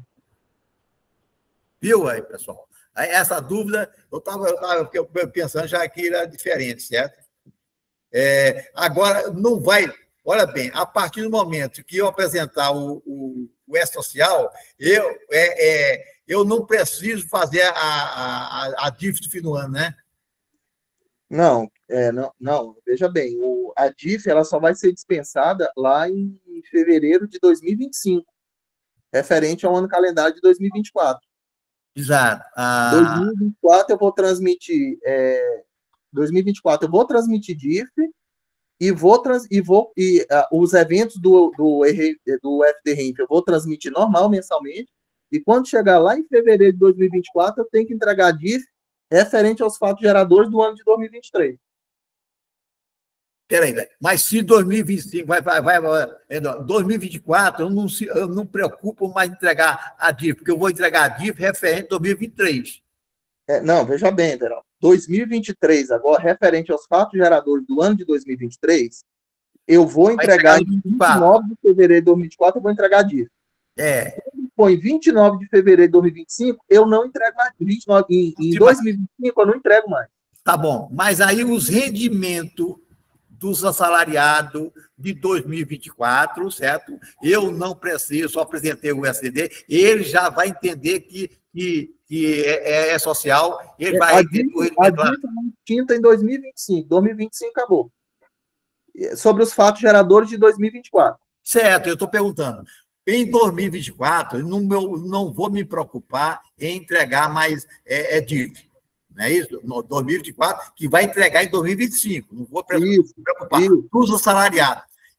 Aí eles vão pegar esses valores do assalariado através do E-Social? Isso, já está no banco de dados do E-Social.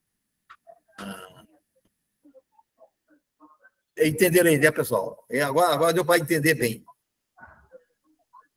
Só de aluguel. Fala, Martins. Ô, Leandro, e no caso de ação trabalhista, aí já é REINF, né?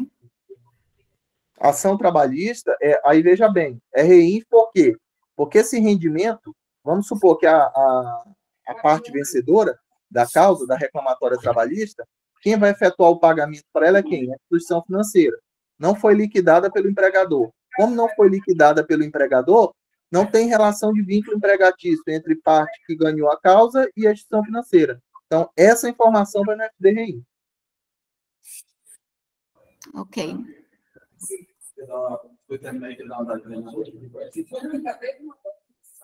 É social, o E-Social. Mas, de qualquer maneira, as férias vai para o E-Social junto com os rendimentos do mês de setembro também, né? O de setembro, o de outubro, certo? Não, o de agosto pago em setembro, e as férias eu paguei em janeiro, vai para o E-Social, junto, Não, né?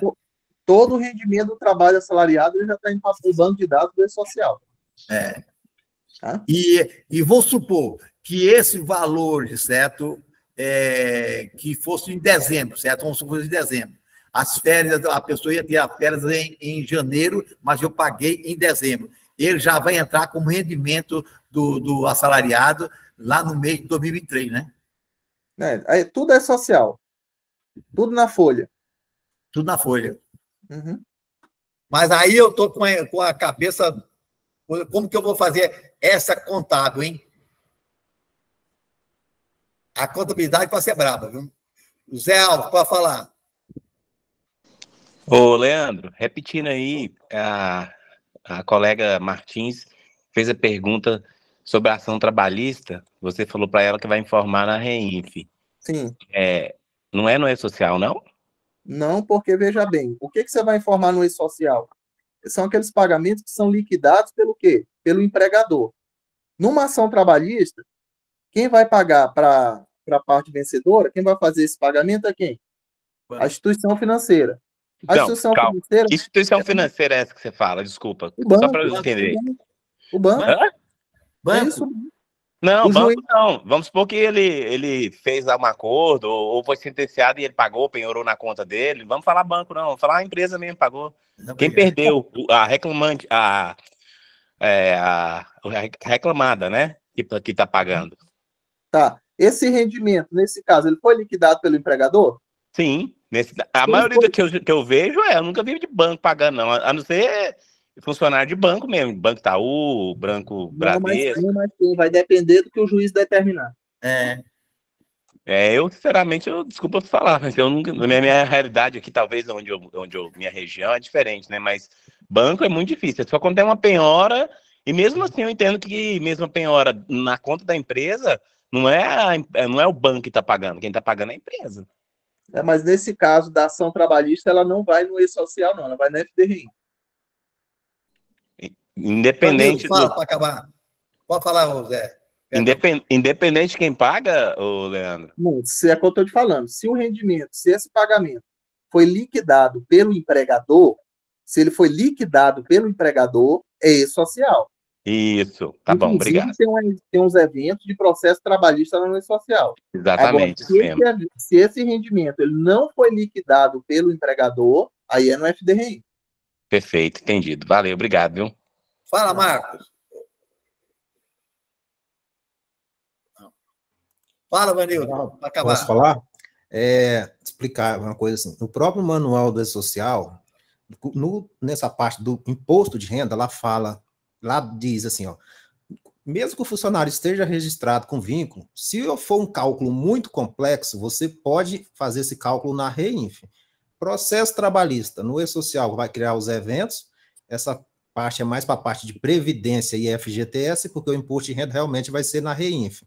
O que o colega está falando aí vai depender, assim, o Leandro está dando um exemplo de instituição financeira, normalmente é quando é depósito judicial, tem um depósito judicial na Caixa ou no Banco do Brasil, mas assim, quando é acordo lá, que normalmente a empresa paga direto para o advogado, do ex-funcionário, uma coisa assim, é a empresa que vai fazer a REINF se houver imposto de renda. Normalmente não tem, mas mesmo assim, tem que fazer a REINF do tal dos RRA, aí tem que analisar cada caso, tá? Mas assim, o próprio E-Social remete o imposto de renda, quando for um cálculo complexo, eu falo assim, ó, você pode fazer esse cálculo na REINF, porque lá tem mais opções de fazer um cálculo complexo, porque no E-Social não tem. Via de regra, funcionário está trabalhando, imposto de renda, E-Social, empregado ou esses autônomos. Mas se for um cálculo complexo, pode ser feito também na REINF. Fábio, fala. Sobre esse questionamento aí, no manual da FD-REINF, no item 11 lá, ele fala o seguinte: como regra geral, rendimentos do trabalho devem ser informados apenas no E-Social. No caso de ações judiciais trabalhistas, o empregador deverá enviar as informações relativas ao processo trabalhista no E-Social, utilizando-se dos layouts específicos e seguindo as instruções contidas no manual daquela escrituração digital. Este procedimento se aplica, inclusive, nos casos em que o pagamento ao trabalhador seja feito por meio de um banco oficial designado pela Justiça mediante prévio depósito judicial trabalhista feito pelo empregador. Note-se, nesse caso, que o banco, como o Leandro falou, deverá enviar as informações do pagamento ao trabalhador na FD-REINF, pois a legislação vigente determina que a fonte pagadora, no caso o banco, é que deverá fazer a retenção do imposto de renda e fazer o respectivo recolhimento. Já o empregador deverá enviar no E-Social os eventos relativos ao processo trabalhista. É isso aí, Leandro? Exatamente, é isso que o Fábio falou. Então, tá bom. Então, pessoal, chegou às 9 horas, infelizmente, né? 9h10. Então, até segunda-feira, na terça-feira que vem, nós vamos debater mais alguma coisa a respeito desse assunto. Você está presente, Leandro? Sim, com certeza. Tranquilo. Então, até terça-feira que vem, tá? Até mais. Boa noite. Obrigado, boa noite. Parabéns aí, Leandro, pela sua explicação aí. Obrigado. Boa noite. Boa noite, senhores. Parabéns, Leandro. Boa noite.